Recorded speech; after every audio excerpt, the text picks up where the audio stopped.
దేశ రాజధాని ఢిల్లీ నగరంలో ఒక భారీ యాంటీ ఎన్క్రోచ్మెంట్ డ్రైవ్ నడుస్తోంది. నిజానికి దేశంలో వివిధ రాష్ట్రాల్లో నడుస్తోంది. గుజరాత్లో మొన్ననే అహ్మదాబాద్లో జరిగింది. రాజస్థాన్ రాజధాని జైపూర్లో జరుగుతోంది. మహారాష్ట్రలో జరుగుతోంది.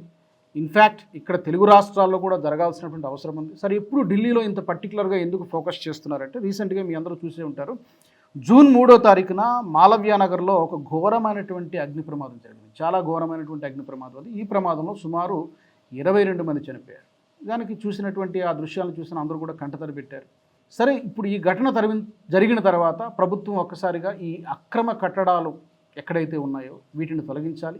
దీంతో పాటు పెద్ద పెద్ద బిల్డింగ్లు, షాపింగ్ కాంప్లెక్స్లు ఎక్కడైతే ఉన్నాయో, సరైనటువంటి అనుమతులు లేనటువంటి బిల్డింగ్లు, ఫైర్ సేఫ్టీ ఎక్విప్మెంట్ ఎక్కడైతే లేదో వాటన్నిటినీ కూడా ప్రస్తుతం అక్రమ నిర్మాణాలు అయితే కూల్చేస్తున్నారు. ఎక్స్పైరీ డేట్ అయిపోయినటువంటి బిల్డింగ్స్ని కూడా కూల్చేస్తున్నారు.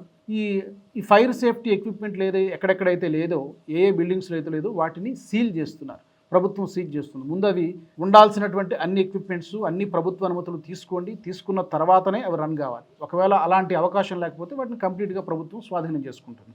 సో ఇప్పటి వరకు ఢిల్లీ సర్కార్ 94 ప్రాపర్టీలని ధ్వంసం చేసింది. అవి ఇల్లీగల్ ప్రాపర్టీస్ అని చెప్తున్నారు. ఈ 94 ప్రాపర్టీలను ధ్వంసం చేయడంతో పాటు ఇంకా మరొక 114 ప్రాపర్టీస్ని సీల్ చేశారు. అంటే వాటికి నిర్మాణానికి సరిపడాటువంటి అనుమతులు ప్రభుత్వం నుంచి తీసుకోలేదు. కొన్నింట్లో సరిపడా ఈ ఫైర్ సేఫ్టీ ప్రికాషన్స్ ఏవి కూడా తీసుకోలేదు. ఎందుకంటే ఇలాంటి సంఘటనలు జరిగినప్పుడే ఒక్కసారిగా మనకు ఇలాంటి విషయాలన్నీ కూడా గుర్తొస్తాయి. బహుశా ఆ సంఘటన జరగకుండా ఉండాల్సింది, బట్ అన్ఫార్చునేట్ పోయిన వాళ్ళని మనం తీసుకురాలేం. కానీ భవిష్యత్తులో ఇలాంటివి జరగకుండా ఉండాలంటే ప్రభుత్వం, ఢిల్లీ సర్కార్ చాలా గట్టి చర్యలు తీసుకుంటోంది.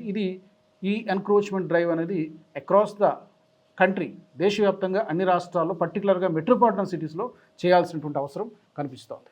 ఈ వీడియో మీకు నచ్చినట్టయితే లైక్ చేయండి, 10 మందికి షేర్ చేయండి. అలాగే కామెంట్ల రూపంలో మీ అభిప్రాయాలను మాతో పంచుకోండి. Nationalist hub group of channels ను సబ్స్క్రైబ్ చేసుకుని తెలుగునాట జాతీయవాద జర్నలిజాన్ని ప్రోత్సహించండి. ఈ వీడియో కింద ఉన్న బెల్ ఐకాన్ పై క్లిక్ చేయడం మర్చిపోవద్దు.